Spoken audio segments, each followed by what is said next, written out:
लाडक्या बहिणींना 2100 रुपये द्या, अन्यथा मुख्यमंत्र्यांना घरी बसवेन। लाडक्या बहिणींना 2100 रुपये कधी देणार असा सवाल उद्धव ठाकरेंनी उपस्थित केला।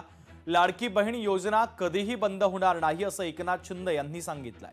तर लाडक्या बहिणींनी विरोधकांना घरी बसवलं असं म्हणत शिंदेंनी विरोधकांना टोला लगावलाय। 2100 रुपये देण्याचा निर्णय योग्य वेळेस घेतला जाईल अशी माहिती राज्याचे उपमुख्यमंत्री एकनाथ शिंदे यांनी दिली आहे।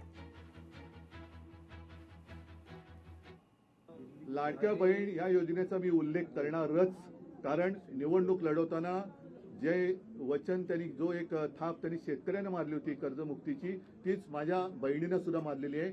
2100 रुपये कधी करणार 1500चे हा विषय मी काढणारच।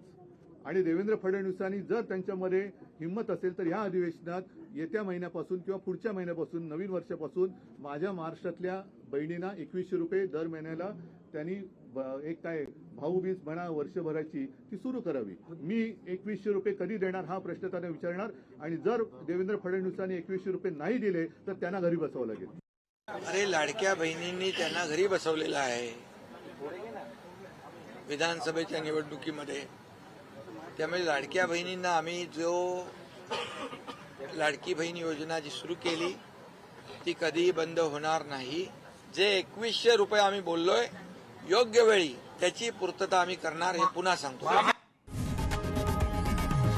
लोकशाही मराठी ऐका, पहा, जागरूक रहा।